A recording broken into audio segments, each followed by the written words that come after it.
Sayyidah Fatimah sawamah qawamah, ahli ibadah di waktu malam, ahli puasa di waktu siang. Sering nahan lapar.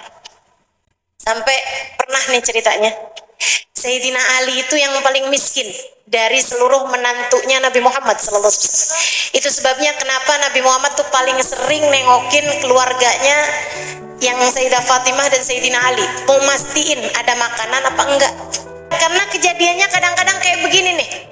Sayyidina Husain sakit, keluargaan nadar, kalau Husain sembuh kita mau puasa yuk 3 hari.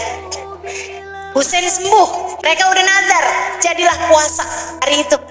Sayyidina Ali puasa, Sayyidah Fatimah puasa, putranya Sayyidina Hasan puasa, udah cukup kuat. Sayyidah Zainab juga puasa. Akhirnya Sayyidina Ali kerja hari itu, saat sore udah bawa duit, dia beliin bekal makanan. Sayyidah Fatimah numbuk bikin roti dari bekal makanan yang dibawa sama Sayyidina Ali. Waktunya maghrib udah terhidang makanan di meja. Mereka mau buka, ada yang ketok pintu, dibuka. Miskinan, orang-orang miskin. Sayyidah Fatimah kemudian bilangin sama anak-anak, aduh kesian, kita nggak makan hari ini, nggak apa-apa, kita bagi aja yuk makanannya ke mereka. Dibagi makanannya semuanya sampai nggak tersisa kecuali air putih aja. Mereka buka puasa sekeluarga dengan air putih aja. Besokannya harus puasa karena nadar puasanya 3 hari berturut-turut. Mereka sahur pakai air putih aja, besoknya puasa lagi. Sayyidina Ali kerja lagi, Sayyidah Fatimah masak lagi. Jelang waktunya maghrib udah bermakanan tuh di meja mereka, anak-anaknya udah pada nungguin, lapar gitu kan. Tiba-tiba aja sesaat menjelang maghrib ada yang ketuk pintu lagi, dibuka. Anak-anak yatim, perutnya sampai pada tipis. Sayyidah Fatimah manggilin anak-anaknya, dulu kesian iya mau kesian, ayo ambilin, bawain makanannya ke sini, bawain makanannya dibawa ke situ, dimakan sama tuh anak-anak yatim, habis nggak bersisa. Hari kedua puasa nggak makan apa-apa kecuali air putih saja.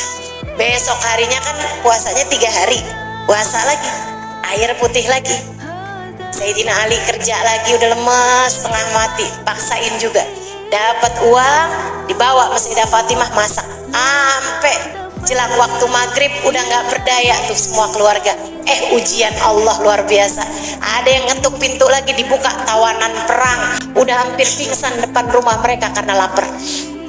Ambil makanannya, diambil makanannya, dimakan sama tuh tawanan-tawanan perang sampai habis. Makanannya tak bersisa, tidak menyisakan untuk mereka selain air putih belaka. 3 hari 3 malam tidak makan apa-apa kecuali air putih belaka. Dan mereka nggak cerita, Sayyidina Ali nggak cerita sama teman-temannya, Sayyidah Fatimah nggak cerita pas waktu di depan tukang sayur gitu, enggak. Apalagi update status, nggak ada ceritanya. Anaknya juga nggak cerita. Dan kita semuanya nggak tahu cerita ini andai tidak Allah SWT yang menceritakannya kepada kita, dan Allah menyebutkannya di dalam Al-Quran.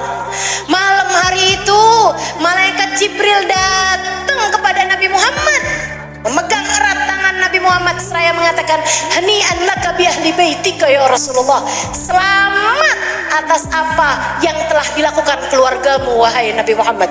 Selamat atas pencapaian keluargamu wahai Muhammad. Selamat atas prestasi keluargamu wahai Nabi Muhammad. Prestasi apa? Nabi sendiri bahkan nggak tahu. Katanya Nabi Muhammad, wa ma fa'ala ahlu baiti ya Jibril, apa yang sudah dilakukan oleh keluargaku wahai Jibril. Malaikat Jibril yang cerita, mereka tuh puasa nadar 3 hari, ceritain sama malaikat Jibril. Kemudian malaikat Jibril mengakhiri ceritanya dengan berkata, qad a'jaba rabbuhum min fi'latihim wa anzal ilaihimul ayah yutla ila yaumil qiyamah. Allah kagum dengan apa yang telah dikerjakan oleh Fatimah dan keluarganya.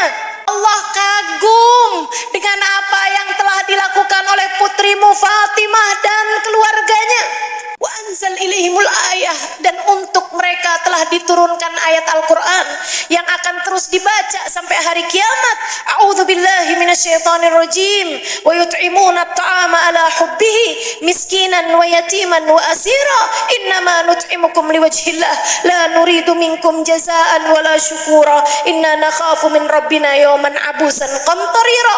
Fawaqahumullah syarra dzalikal yawm wa laqahum nadratan wa surura. Dan mereka memberi makan padahal mereka sangat kelaparan kepada orang miskin hari pertama, anak-anak yatim hari kedua, dan tawanan perang pada hari ketiga. Kami melakukan itu bukan karena apa-apa melainkan karena mengharapkan keridhaan Allah Subhanahu wa taala, tidak berharap balasan ataupun ucapan terima kasih, sebab kami takut kepada hari di mana wajah manusia penuh ketakutan dan kepanasan. Maka Allah jaminkan keselamatan bagi mereka, dan kelak mereka akan bertemu dengan Allah dengan wajah yang berseri-seri penuh kebahagiaan. Jaminannya dapat padahal mereka masih hidup di dunia.